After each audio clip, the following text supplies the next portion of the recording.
Holy moly, we are here. It is time for Minecraft 1.19, the wild update. In this video, we're going to try to cover everything that is in the update. So if you haven't been following along with the development process and you just need a general overview of everything that is in this newest update, you can watch this video right here.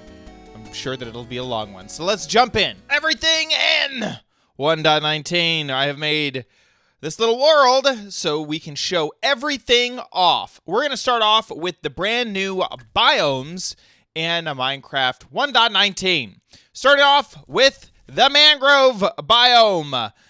Here is a new swamp biome. So there's now two types of swamps in Minecraft. There's the Mangrove Swamp and there is the normal swamp.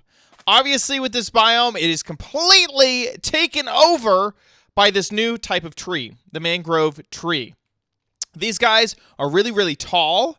They have a lot of wood in them, and the base of these trees are made with these, which are mangrove roots.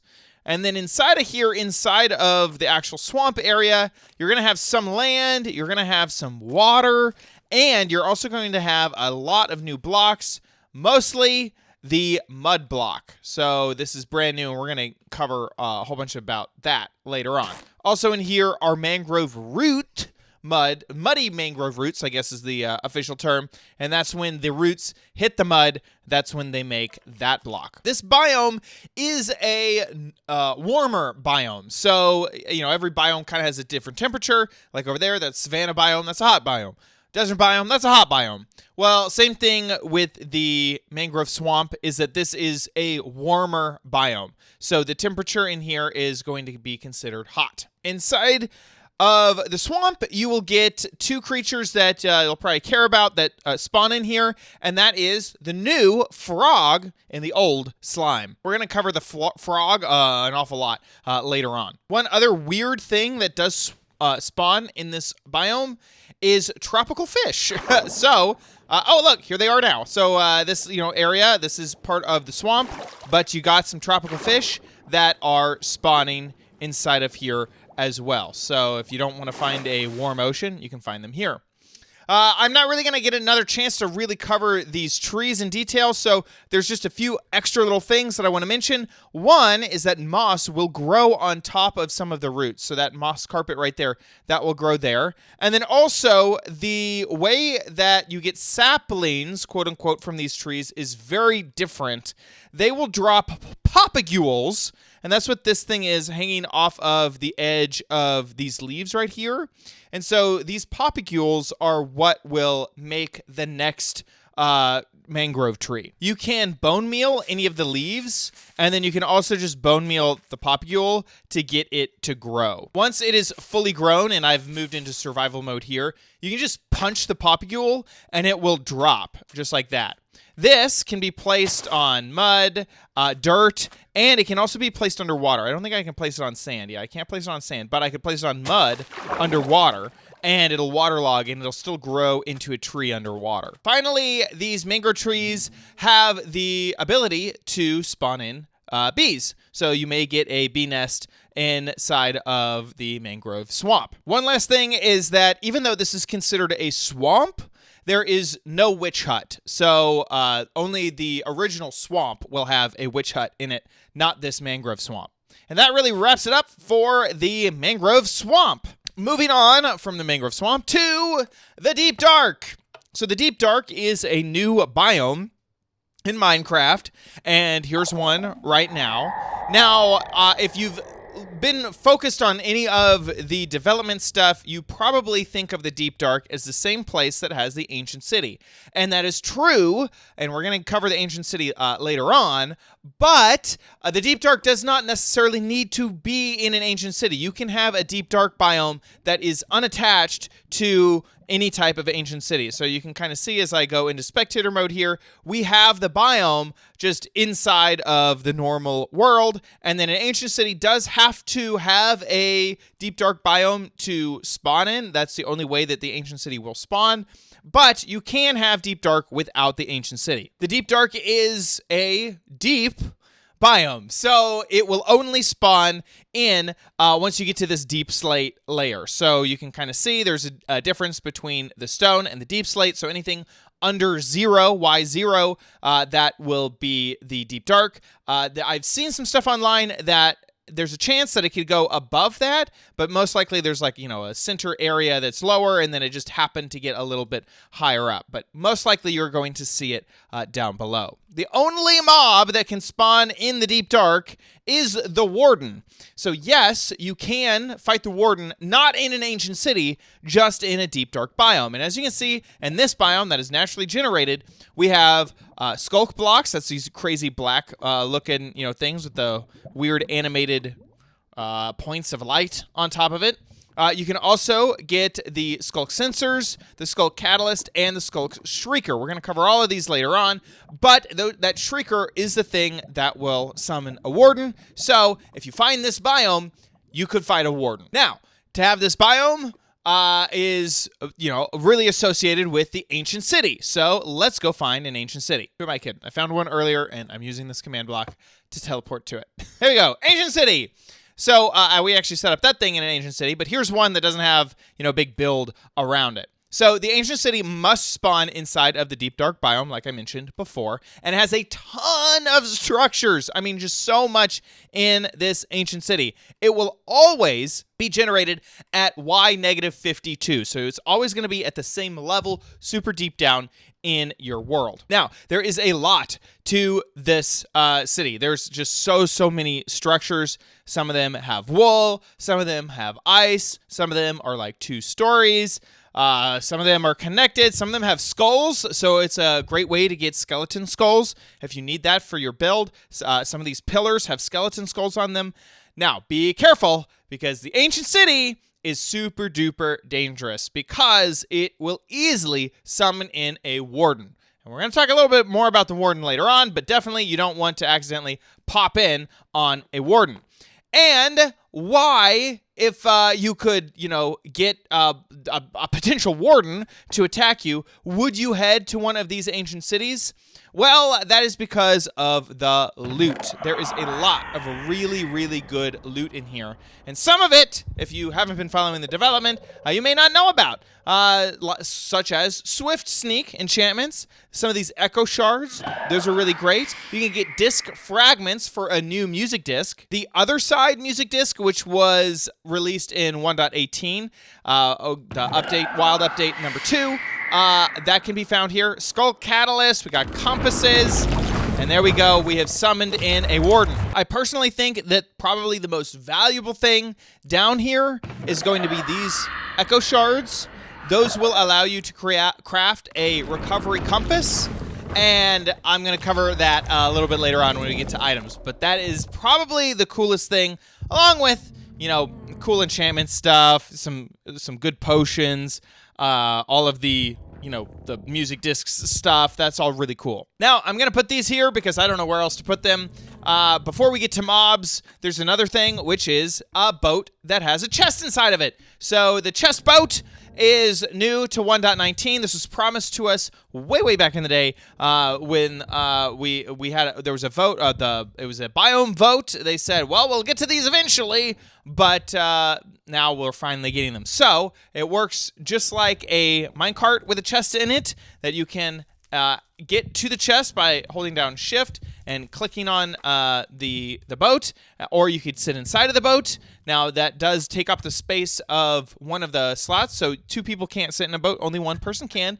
And then it travels around with you and you get the inventory of the boat and the chest, which is fantastic. It's crafted exactly how you'd expect: a boat and a chest and a crafting table. Now, you've probably seen it around. You've probably heard about it. Let's cover the mobs, and we're going to start off with the Warden. And the Warden is an insanely powerful, strong, and has a ton of health mob. This mob is probably the scariest mob in the game so far. It has 500 health points. Yes, 500 health points. Those health points, that means that's health points and hearts are different, so that's 250 hearts. And it also can attack for 30 health points. So that's 15 hearts. So if you didn't have on any armor, you'd be at -5 hearts with one hit. Even with full netherite gear, a single smack from this guy will take you down over half of your health. His melee attack can break shields or disable shields, so you won't have your shield anymore. And it can also reach 4 blocks. So if you were like, oh, I know how to get rid of you, I can just get way up here. It can still hit you. It's insane. On top of that, the Warden has a ranged attack that will do 10 points of damage, or 5 hearts of damage. And that ranged attack will not only be able to go up into the air, but it'll also be able to go through walls and armor and any enchantments that you have on your armor, as well as if you had a shield, it'll disable your shield too. This is a massive mob. He's 3.5 blocks tall. He is immune to lava and knockback, and this guy can rush through water, so water isn't going to slow him down. So you can't just like cheeky put a bucket down and hope that he's slowed down. And on top of all of that, you must be thinking this guy has to drop the coolest, the best items in Minecraft. Well, he doesn't. He drops like a small amount of experience and a Sculk catalyst, which you can just find in these chests or use the Silk Touch pick to pick up. The point is, you don't want to fight the Warden. It's like basically everything about the Warden is built to where it's like it's silly to fight the guy. He doesn't give you any experience. He doesn't give you any blocks. He doesn't even count towards the advancement Monster Hunter, which is the advancement where you like kill every type of monster. That's how much like the developers like, yeah, just don't worry about killing him. Just avoid the guy. Luckily, avoiding him is fairly simple because he is the first completely blind mob. Bats actually do have some sight, and so this guy is completely blind. He works off of vibrations, echolocation, and other blocks will sort of notify him about your whereabouts, and then he also can sniff you out. So I'm gonna fight one in just a moment, and you'll hear that the Warden will like go and like listen and listen for you and also sniff you out. So I said I'd fight him. We're gonna put on some netherite stuff. I'm gonna give myself some arrows, some torches, some deep slate, and we're gonna switch out of spectator mode into survival mode, and we're going to clear all of my effects, so I'm not being super cheesy here. Put on this armor. Okay, I'm ready to fight the guy. So, here is what would be a typical situation, is you are down in the ancient city, and if you sneak, you will not accidentally activate any of the vibration stuff that gets him to activate. But I need to see, right? So I'm going to put down a torch, and that torch sent out vibrations to these Sculk sensors. Oh my gosh. There he is. I'm going to scoot away. Okay, so he's sniffing. He's sniffing for me. I have this new effect called the darkness effect, so I really, really can't see, even with my torches. Now I'm going to throw a snowball over there. There we go, and that vibration was picked up by him, so he's headed over to that snowball. I really can't see anything. I'm going to put down a torch and another torch, and then I'm going to throw a snowball over there and hope that he goes over there. Please go over there. I really don't want to fight you. Okay, it sounded like he picked up on that. I really can't see anything. Okay, looks like I'm in a spot where I can put down torches. Okay, good. Okay, so I'm far enough away from him that the darkness effect isn't happening anymore, and I can put down torches. So after 60 seconds of him not finding anything, he will dig back into the ground and go away. And that's probably what you want to do. If you're gonna fight the guy, you're gonna have a bad time. So let's actually go ahead and fight him. So you can aggravate him and get him super mad. So there he is, he's super mad. You can see that his like heart is racing. And he's also doing this thing where he like rushes. Oh my gosh, and I'm gonna run too. Oh no, no, no, no, no, no, no, no, no, no. Ouch! Okay, so he hit me. Ow, ow, ow, ow, ow, ow. And I'm dead.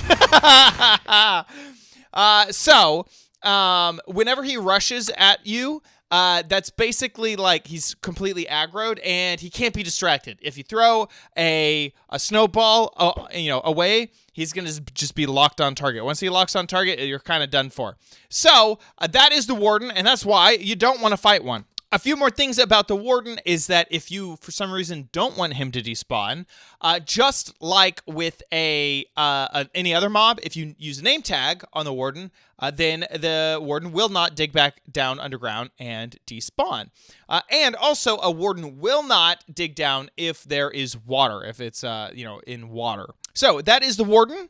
And remember, that will be in the ancient cities. So if you want to get any sweet, sweet loot, you have to try to avoid the Warden. Or if you think that you're super pro, you can try to kill him. Good luck to you. Moving on to the Allay. The Allay was the mob that won the mob vote at Minecraft Live. The Allay is a friendly mob that if you give the Allay an item, then the Allay will try to find that item and then throw it to the player. Allay spawn in 2 different locations, one of which being inside of the woodland mansions, inside of this room right here that has these cells. And you can see the Allay are inside of a few of them. Not every single cell will have an Allay. Oh, that one does. Just only one. Lock them back in there.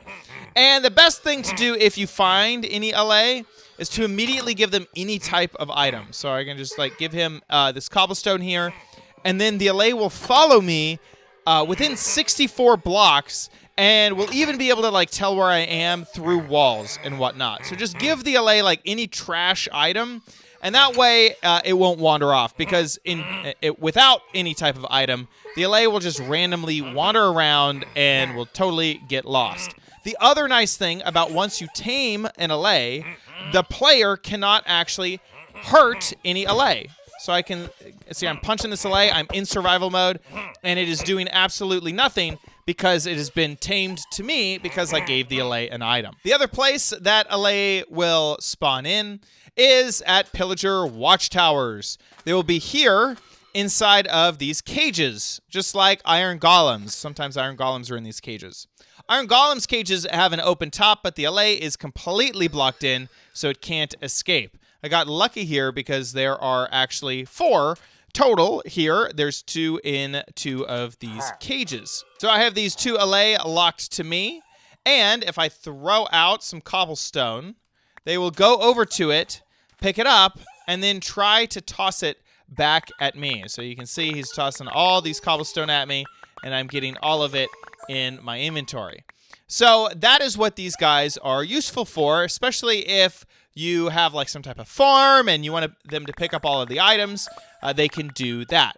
They can be made, in my opinion, even more useful with a note block. If you use a note block and play a sound, then the Allay will become linked to that note block, and if they find anything on the ground, they will give it to the note block, like so. Now, they'll only do that for 30 seconds, or 30 seconds after hearing the note. After that, then they will try to go find the player again.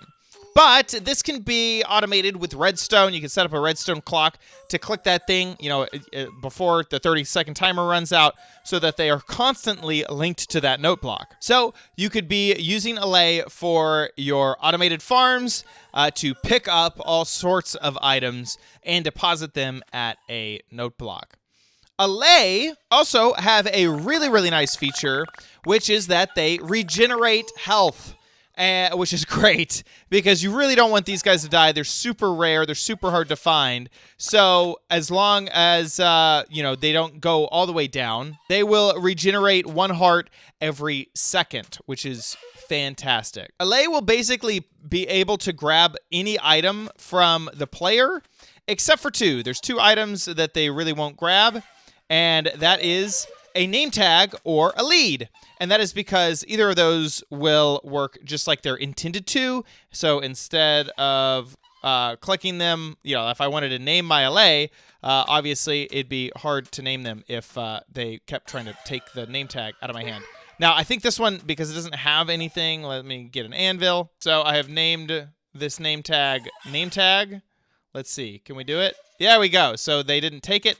Instead, they are named name tag, and I can also use a lead on them and lead them around even though they don't have anything in their hand. Although if you have a lead, I'd just say, like, just give them anything. You probably have literally anything else. Like, give them cobblestone, give them anything, and they'll just follow you around, which is great. Because in this mode, I think that you can still hurt them. So if I... See?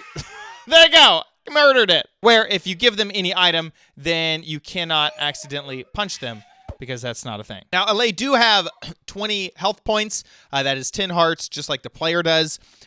So I punched it really hard because I have added like a crazy amount of strength to my player. So you don't have to worry if you just like tap them with your fist. But you definitely want them to stick around. Next are the frogs. So we mentioned the frogs earlier being in the Mangrove Swamp biome. But here they are in, we're going to cover them a lot more in detail. So there are 3 different types of frogs. There's a temperate frog, a warm frog, and a cold frog. 2 of them spawn naturally in the world. The temperate frog and the warm frog will spawn at 2 different locations. And so the temperate frog will be in a normal swamp. So this is considered just a basic temperature. You know, it's not cold, it's not warm. This is just a temperate climate. And so you will get these orange-looking frogs inside of a normal swamp. And then the Mangrove Swamp, if you remember, it is a hot climate, so that is why you're going to get the hot type of frog. Now, if you want the cold type of frog, you're going to have to generate it yourself by bringing a tadpole to a cold climate and having it grow up into an adult frog. Now, how can we get a tadpole, you may be asking? Well, frogs can be bred with slime balls. They will also be led with slime balls, so you can see that they will kind of walk towards me. Frogs can walk, they can jump, and they can also swim, and they're also faster inside of the water than they are on land. So if he goes in there you go. He's swimming much, much faster to me than he is whenever he is walking on land. Here we go. We're going to activate love mode on these frogs here. Eat it. There we go. Eat it. There we go. I don't know why you didn't want to eat it. Where was I? What's going on with you? You're not a fan? Okay. So frogs will breed a little bit different than other type of creatures. Frogs are more similar to turtles, to sea turtles, than really any of the other types, because after they mate, one frog will now have eggs, and they will go to water to put these eggs down. This guy's moving super slowly, so I'm going to put down a whole bunch of frogs here, and we're going to feed them a whole bunch of slime, and hopefully someone will get over to the water a little bit faster. There we go. So this guy should be able to make some babies. Got another one over here. Oh, we already got some. Okay, well, we got some right there. That is frog spawn, and it's literally called that. It's a new block. So this, after a while, will break apart, and then that will hatch into tadpoles. Here it is over here, too. So we have a few of the frog spawn coming in. These will take 10 minutes to hatch, and then when they hatch, they will hatch into either 2 or up to 6 tadpoles. We don't have that much time, so we're just going to spawn in some tadpoles right here. So this is what they look like floating around. Super adorable. Tadpoles will grow up in about 20 minutes, and they also can be led by slime balls. Here we go. Got some slime balls for you. Come on down. Just like with other baby creatures, they can be fed that item, and then it will reduce the time that it takes for them to grow up. Now, these tadpoles, when they grow up into frogs, depending on the biome that they're in, that's how you get the different colors between warm, cold, and normal temperate biomes. Tadpoles, if there happens to be an axolotl around, will be hunted down by axolotl. Frogs, though, are safe. Frogs, for some reason, axolotl will not attack frogs, but they will attack tadpoles. Now, if you're freaked out about how you're going to get every type of frog, well, it's a little bit easier for you because you can actually pick up the tadpole inside of a bucket. So you get a bucket of tadpole, and then you can set it back down. So that is how you can move tadpoles around to maybe that colder climate if you want a different type of frog. Now, frogs cannot be picked up in a bucket. Really sad about that. So you need to do the tadpole, and then the frog is kind of stuck there. Frogs can be led with a lead, but they can't be tamed. Frogs will try to jump on lily pads and also big drip leaf. They kind of like want to do that. Like they want to do that more than just walking around like normal. So you may see them hop onto lily pads or big drip leaf, and then they'll also fall off the big drip leaf, which is kind of funny. And also, frogs are hostile towards baby slime. So they're like really into slime, which is crazy because they're in a swamp biome. So, you know, you're going to get you're going to get a lot of slimes in this biome. So here, let's get some baby slimes here. Bam, bam, bam. Now there's a ton of little baby slimes.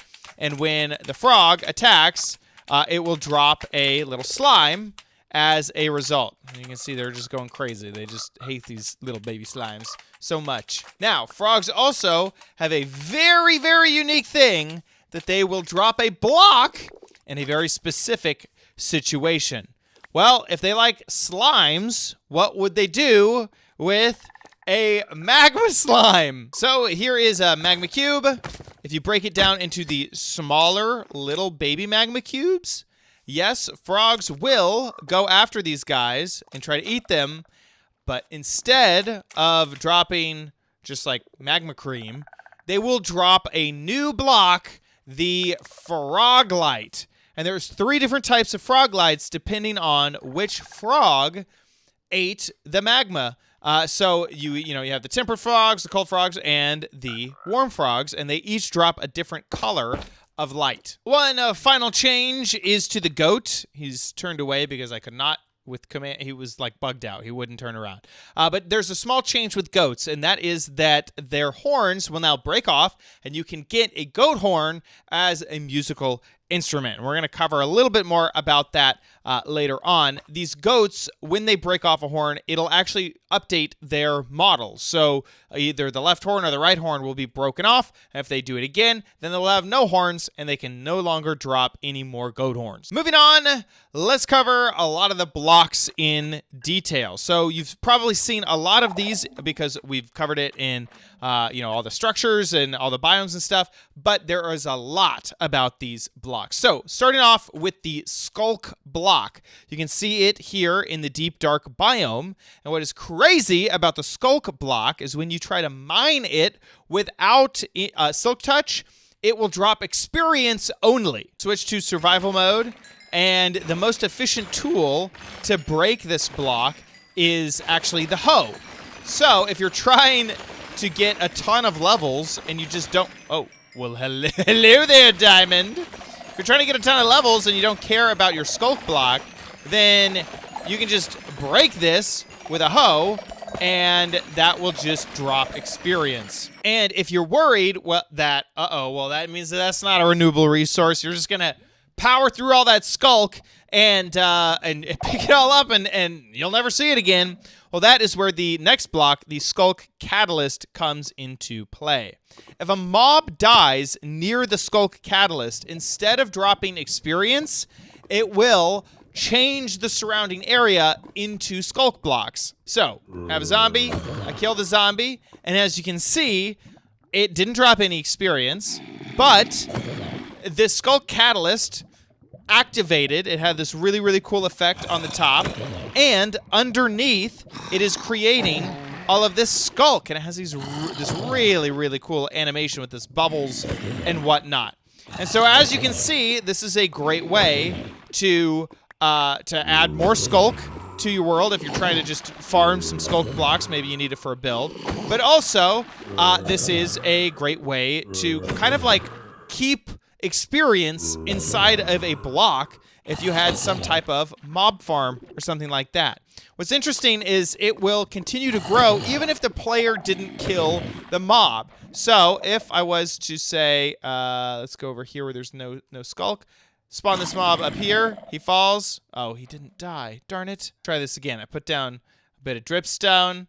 I'm going to see if I can spawn this guy here. Bam! There he goes. He died. So the player didn't kill that mob, but the Sculk Catalyst still activated, still changed the ground to Sculk, and there is still experience in the walls, if you know what I mean. As the Sculk grows away from the Sculk Catalyst, there is more and more of a chance for it to spawn in a Sculk Sensor or a Sculk Shrieker. The Sculk Sensor is a lot more common than the Shrieker. So it'll basically try to like pathfind to see where it can grow, and you can kind of see sometimes these like stick around for a little bit until they finally find an area that they can convert. If it's been a while, you know, it may take some time for that to actually find out where can it go, and then if it takes too many steps, it just stops. If it's like over like 20 steps or something, it'll just not do it anymore. There we go. So you can see those little bubbles are, it's like searching for a place for it to grow the Sculk out. But already we've made 2 Sculk sensors right there. Next is the Sculk Shrieker. That's this block right here. This is activated with vibrations as well. And if you activate it 3 times, then that is when the Warden will spawn in and will be summoned in. The Shrieker can be triggered from either the player moving around or the player moving around a Sculk Sensor, and then the Sculk Sensor sending that signal over to the Shrieker. So like right here, I'm going to shoot this bow over there. It hits the sensor, and then that sensor sends the vibration on to the Shrieker. So if you have these sensors around, it can create a really, really bad like chain and eventually set off a Shrieker, which may cause the Warden to come. Also, this block is what gives you the darkness effect if you activate it. Next is pretty simple, the Sculk Vein. The Sculk Vein is kind of like snow or the glow lichen. It can be placed on a whole bunch of different blocks. So if you like the texture, you can use this to create really, really cool textures. And that's basically it. Next is this is kind of like an honorable mention, which is the Sculk Sensor, because this was actually already in Minecraft, but it wasn't really implemented in any way. So this is now in Minecraft. You can use wool to stop the signal from moving on. So if I were to break this wool and then I hit it, then the signal will go over there to the Shrieker. So you can use either walk on wool or place wool nearby to break the line of sight, basically, to any type of Shrieker. There are lots of things that will activate the Sculk Sensor. So not just moving around, but doing other things like cocking this crossbow here or firing off a bow. Even though the arrow isn't landing near the sensor, it's happening from the player. So you got to be aware of that. I think also eating food is one of those things. So yeah, so eating food is another thing that can set it off. Next is the block Reinforced Deep Slate. This block can be found inside of this frame right here that is at the center of every ancient city. And Reinforced Deep Slate is super weird because it doesn't really have a purpose at the moment. It cannot be obtained in survival. There is no way to craft it. And if you use a pick, or even a Silk Touch pick, it'll just break. It will not drop the block itself. It is super blast resistant. It's like the most blast resistant it can be. So any type of TNT or really anything will not blow this thing up. Also, it cannot be moved with pistons. I do want to take this moment to point out this portal thing. Right now, it is not really used for anything. Underneath, though, there is a redstone situation. So on one side, you'll have like this doorway, and there's different puzzles to sometimes get into to this area. And then once you're in, there's all this redstone stuff going on in here. So it's supposed to at least the developers say it's supposed to give you like redstone examples of redstone stuff. Like right here, I guess this is showing that glass doesn't transmit redstone. Let's see. A lectern could activate with a comparator. So that is all below the main frame. The main frame here in the ancient city. Moving on in the blocks department. This is the mangrove log. So we saw the mangrove trees. The mangrove log looks like this, and the wood inside is very red. So you can see these are the planks and everything made out of those planks. The log can be made into the stripped log or the wood, which doesn't have the inner texture on any side. So it's just like any of the other wood types. You got planks, stairs, slabs, fences, your doors and trap doors, signs, buttons, and pressure plates. All of that can be made with the mangrove. The leaves look like this, and as I mentioned before, you can bone meal these and get the poppules off of them. These are the mangrove roots. They look like this, and the mangrove, or the muddy roots. Now, let's talk about mud, because mud is actually very exciting, and I didn't mention it earlier to cover the mangrove biome. Mud can be made into packed mud, which can be made into mud bricks, mud stairs, mud slabs, and mud fences. So that's what this texture has been all along. So how do we make packed mud? Because you would think that you take mud, you put it in your crafting table, and you either do this situation. That doesn't work.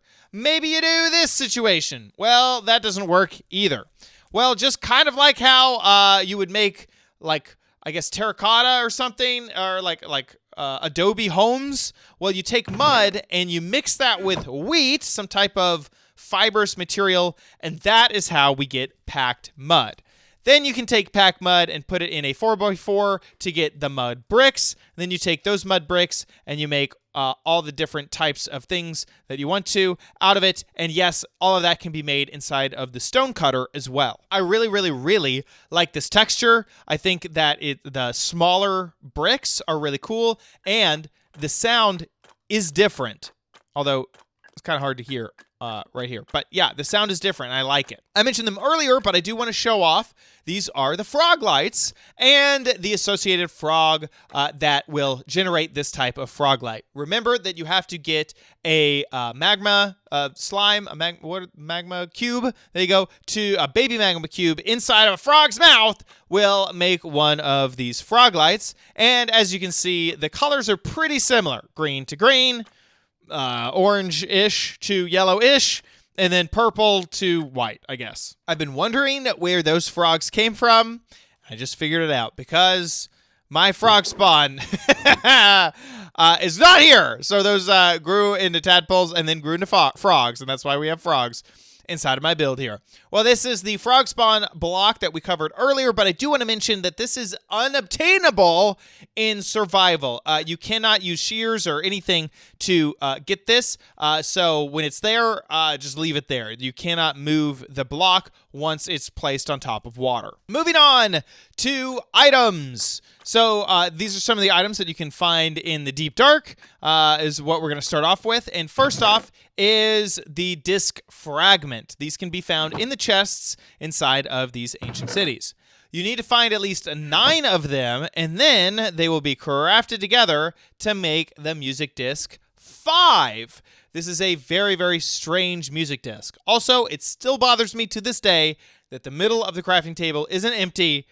Why would you put why would you put a fragment in a center? It should be a circle, right? Okay, well, anyway. So this is the music disc. It is very, very similar to the broken music disc. Where is that thing? Over here. There we are. 11. This one, though, is named 5. So here it is, 5. And it kind of tells a story as you listen through it. There's like people moving, people going through portals, all sorts of weird stuff. It's kind of creepy, so we'll turn it off.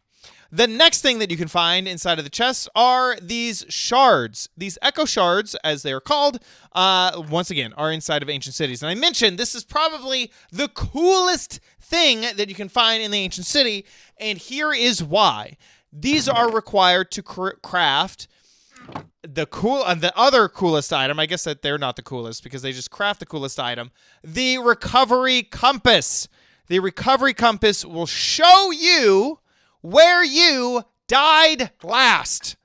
This is huge. This is absolutely huge. So as you can see, it points to the location that I died last in this world. If the compass is, bouncing all around and doesn't know where to go, like it is right now that I threw it on the floor, that is because either A, you have not died in this dimension yet, or you're in the wrong dimension. So let's say that you died in the Nether and you're looking at the recovery compass in the overworld, it'll do that animation where it doesn't know where to point. But by the time that you go back into the Nether, then it will point in the right direction. Same thing with the end. So that is one of the coolest things, and that is probably the main reason why I would want to come down into the deep dark.